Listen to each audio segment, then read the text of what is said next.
Je tenais à vous remercier d'être de plus en plus nombreux sur la chaîne YouTube, ça donne énormément de force. Merci à vous. Salut à tous, j'espère que vous allez bien. Donc j'ai été contacté par une cliente qui a une fuite au niveau de son plafond.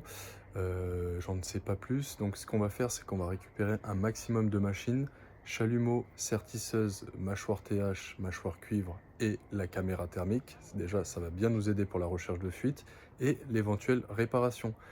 Du coup, si tu ne me connais pas, je t'invite à t'abonner, liker et commenter la vidéo. Active la cloche de notification pour toutes les prochaines. On lance la vidéo, c'est parti.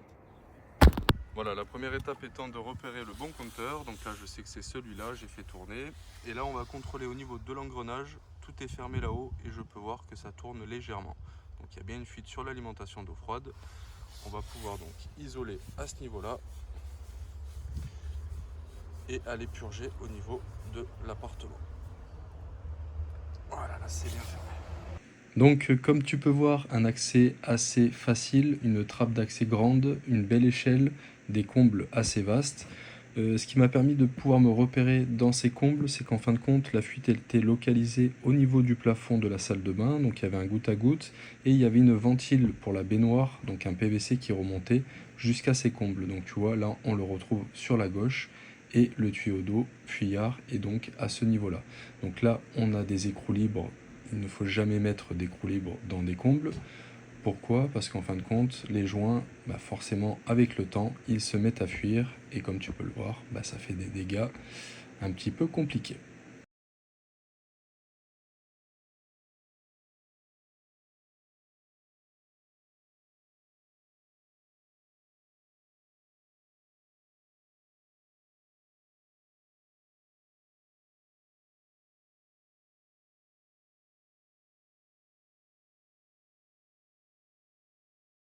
Dans le camion, j'avais un petit peu des raccords en cuir à sertir, un peu de tout, c'est ça qui est important en dépannage.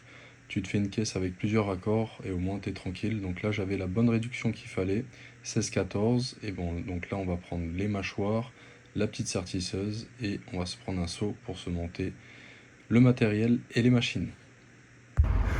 Je te promets que c'est pas simple. Je travaille accroupi en bout de toiture. J'ai réussi à me ramener le matos. Je te montre. Allez, on va se démonter ça, c'est parti.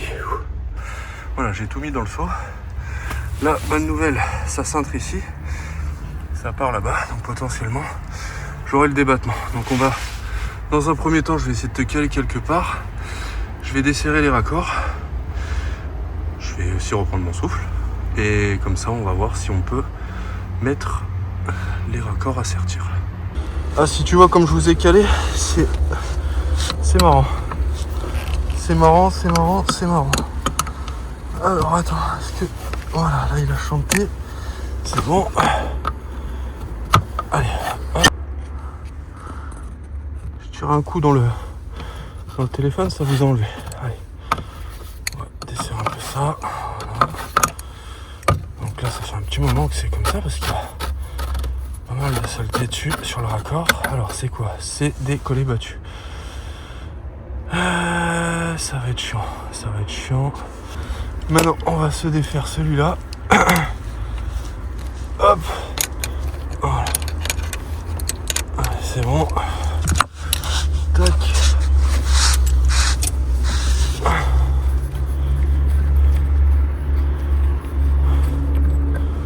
Ok.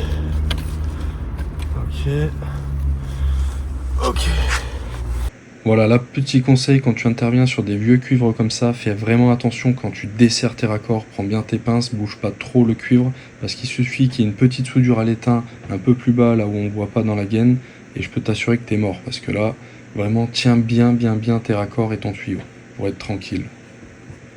Bon, potentiellement, tu vois, j'ai défait le collier, et je vais pouvoir rapprocher les tuyaux entre eux. Alors là, on va essayer de le couper au plus près. Voilà, c'est parti. Ce petit outil est formidable. C'est dommage qu'il ne sert pas tout seul. Ça aurait été encore plus top. avec un système de... Quand tu tournes, ça serre en plus, ça aurait été génial. Voilà, donc là, c'est parfait, tu vois, ça nous fait une coupe nickel. Même motif, même punition pour celui-là. Voilà, hop.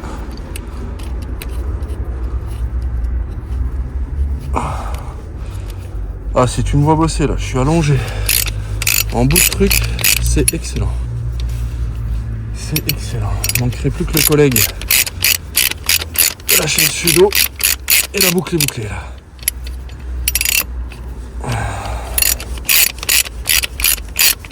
En plus j'ai mal à l'épaule, c'est génial.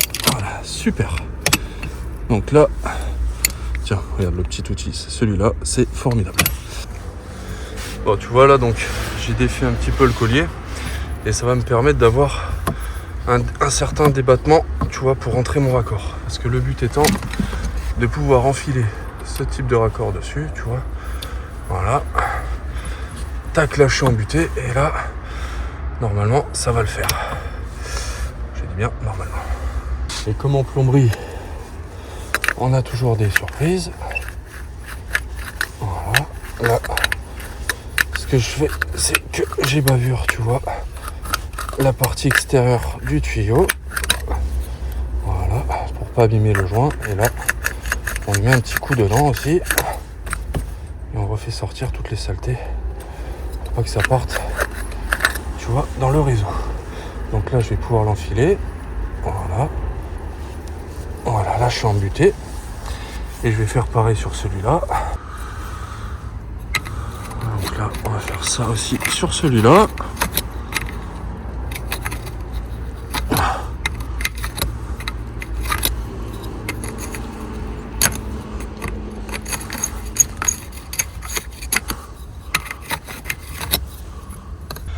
Bon, je t'avoue que pour le rentrer, j'ai un petit peu galéré.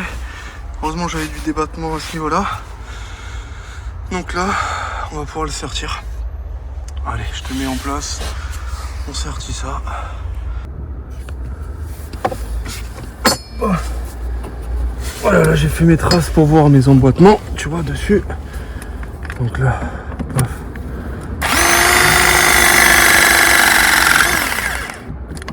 Ça, c'est serti. Hop. Et là, il me faut l'autre mâchoire. Tac. Hop. Pareil, on contrôle qu'on soit bien normal. Voilà. Allez. Ça, c'est bon. Hop. Hop. On remet tout dans le seau pour rien perdre. On enlève les merdes aussi. Hop. Hop. Hop. Et hop. Voilà, donc une fois qu'on en est là, on va réouvrir doucement, tu vois, l'alimentation d'eau froide. Voilà. On va la laisser tourner pour que ça remplisse les tuyaux. Et on va contrôler que tout est ok. Voilà, on va laisser se remplir gentiment. J'ai vidangé entièrement et que c'est en plafond, il faut que ça remplisse le tuyau. Voilà, donc là c'est ouvert à fond et comme tu peux voir, ça se stabilise, là ça tourne plus. Donc on a résolu le souci de la fuite.